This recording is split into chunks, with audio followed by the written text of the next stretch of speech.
Hello student, welcome to my study channel Akshay classes. Student, आज हम पढ़ेंगे प्रश्नावली 1.2 के क्वेश्चन नंबर फर्स्ट, जो कह रहा है कि सिद्ध कीजिए कि करणी में 5 एक अपरिमेय संख्या है। ठीक है, आप लोग देख पा रहे हैं कि ये एनसीईआरटी की बुक है और प्रश्नावली संख्या 1.2 है, जिसका पहला क्वेश्चन हमें सिद्ध करके दिखाना है कि करणी में 5 एक अपरिमेय संख्या है। ठीक है स्टूडेंट, तो अगर ये हमारी वीडियो आप लोग को अच्छी लगेगी तो वीडियो को लाइक कर दीजिएगा और अपने दोस्तों में शेयर कर दीजिएगा और हमारे चैनल अक्षय क्लासेज को सब्सक्राइब कर लीजिएगा। तो चलिए हम सिद्ध करते हैं कि करणी में 5 एक अपरिमेय संख्या है। ठीक है, सबसे पहले सिद्ध करने के लिए हम क्या करेंगे, देखिए करणी में 5 एक अपरिमेय संख्या है, हम सभी लोग जानते हैं। तो ठीक इसका उल्टा मानते हैं, लिखेंगे कि माना कि, क्या लिख देना है, लिखेंगे कि माना कि करणी में 5 एक परिमेय संख्या है, एक परिमेय संख्या है, एक परिमेय संख्या है। ठीक है, सीधे विरोधाभास मानते हैं और उल्टा मान करके हम लोग सिद्ध करते हैं। अब इसके बाद हम लोग लिखेंगे, जब हम लोग लिख दिए कि करणी में 5 एक परिमेय संख्या है, तो लिखेंगे करणी में 5 बराबर हो जाएगा ए बटा बी। ए बटा बी यानी कि परिमेय संख्या के रूप में हो जाएगा, यानी कि अंश बटा हर पी बाई क्यू के रूप में हो जाएगा। अब इसके आगे लिख देना है बाबू कि जहां जहां ए और बी, ए और बी कैसी संख्या है, तो लिख देंगे सह अभाज्य संख्या, सह अभाज्य संख्या है। अब यहाँ एक पॉइंट समझना है कि सह अभाज्य मतलब क्या होता है। तो उस सह अभाज्य मतलब वैसी दो संख्याएं जिनका मध्य एक होता है, उसे हम लोग क्या कहते हैं, सह अभाज्य संख्याएं कहते हैं। यानी ए और बी में उभयनिष्ठ गुणनखंड केवल और केवल एक होना चाहिए। एक पॉइंट और लिख देना है, जहां बी नॉट इजिकल टू 0, यानी बी का मान कभी भी 0 नहीं होना चाहिए। इतना लिखने के बाद हम करेंगे क्या, अब इसको हल करने के लिए लिखेंगे कि दोनों पक्षों का वर्ग करने पर, दोनों पक्षों का वर्ग करने पर, वर्ग करने पर, अब देखिए अंडर रूट में 5 का वर्ग कर देंगे इस साइड में, और इस साइड में ए बटा बी का वर्ग कर देंगे। अब हमारे आगे क्या हो जाएगा, करणी में 5 का वर्ग हम लोग 5 लिख देंगे, बराबर ये हो जाएगा ए स्क्वायर बटा में बी स्क्वायर। ठीक ना, अब हम लोग लिख सकते हैं इसे बी स्क्वायर बराबर ये हो जाएगा ए स्क्वायर बटा में 5। ठीक है, यहाँ से हम लोग लिख देंगे बी स्क्वायर गुणे 5, तो ये 5 फिर इधर आ जाएगा, तो हो जाएगा बी स्क्वायर बराबर ए स्क्वायर बटा में 5, ए स्क्वायर बटा में 5 हो जाएगा। यहाँ हम लोग लिख सकते हैं समीकरण नंबर 1। ठीक है, अब एक बात ध्यान दीजिए, अगर जो बी स्क्वायर बराबर ए स्क्वायर बटा में 5 है, यानी कि 5 जो है, 5 जो है क्या कर रहा है, तो ए स्क्वायर को विभाजित कर रहा है, ए स्क्वायर को विभाजित कर रहा है। ठीक ना, विभाजित कर रहा है। ठीक, अब हम लोग आगे क्या लिख सकते हैं, इतना लिखने के बाद 5 जो है ए स्क्वायर को विभाजित कर रहा है, अतः हम लोग लिख सकते हैं कि जो 5 है, जो 5 है वो किसको विभाजित करेगा, ए को भी विभाजित करेगा,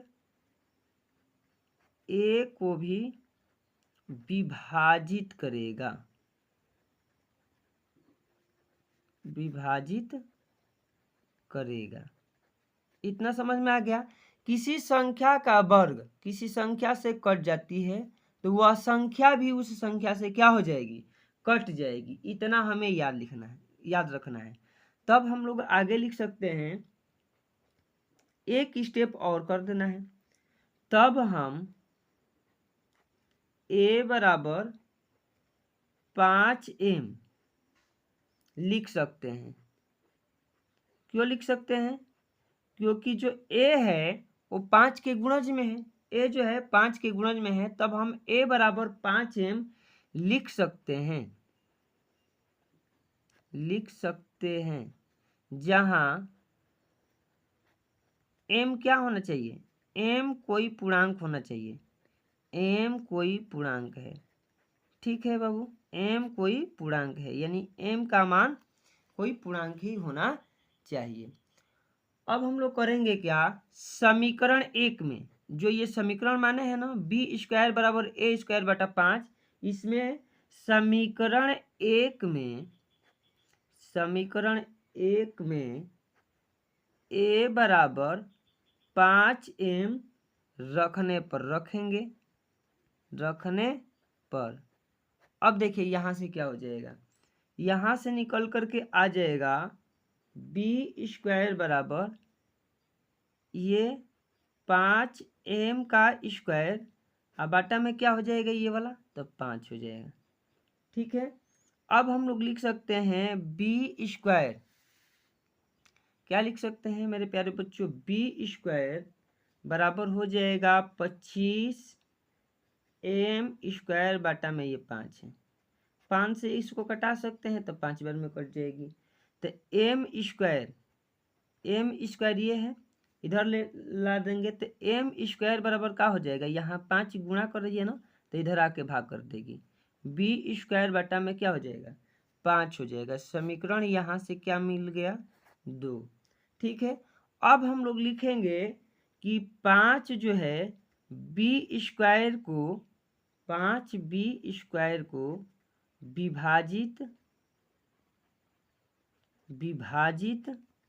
करता है। चूंकि जब 5 जो है बी स्क्वायर को विभाजित करता है तो 5 क्या किसको विभाजित कर सकता है, 5 बी को भी विभाजित करेगा, विभाजित करेगा। ठीक है, यहाँ अब इसके पहले हम बताएं कि 5a स्क्वायर को विभाजित करता है, यानी 5a को भी विभाजित करेगा। क्यों? क्योंकि किसी संख्या के वर्ग को यदि कोई संख्या कटा दे रही है तो उस संख्या को भी क्या कर देगी, कटा देगी। ठीक है, तो 5 जो है b को भी विभाजित करेगा। अब हम लोग समीकरण 1 और 2 से क्या लिख सकते हैं, तो लिख सकते हैं कि समीकरण 1 तथा समीकरण 2 में, समीकरण 1 और 2 में a और b का उभयनिष्ठ गुणनखंड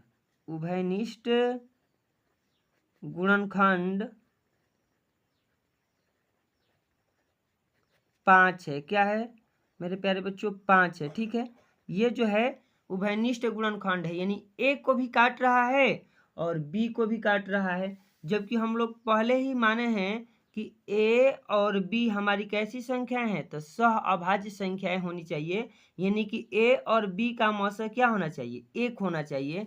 लेकिन a और b को 5 काट रहा है, यानी कि उभयनिष्ठ गुणनखंड 5 है, तो मौसा क्या आ गया हमारा, 5 आ गया। अब लिख देंगे कि अतः करणी में 5 एक परिमेय संख्या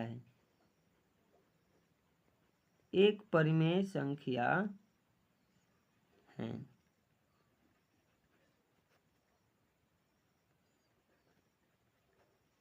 अतः करणी में 5 जो है क्या है, एक परिमेय संख्या है। जब कट रहा है तो परिमेय संख्या है, और यह क्यों हुआ है, जो विरोधाभास के कारण हुआ है, यानी हमारी गलत कल्पना के कारण हुआ है, विरोधाभास के कारण हुआ है,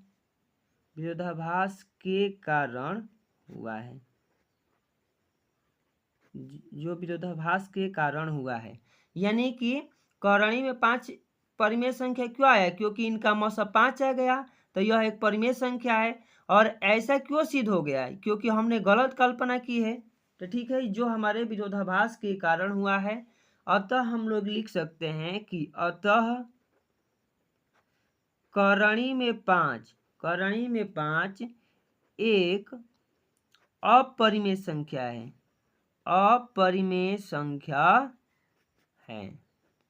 अपरिमेय संख्या है। इस तरह से क्या हो जाएगा? तो प्रूव्ड हो जाएगा प्यारे बच्चों। ठीक है,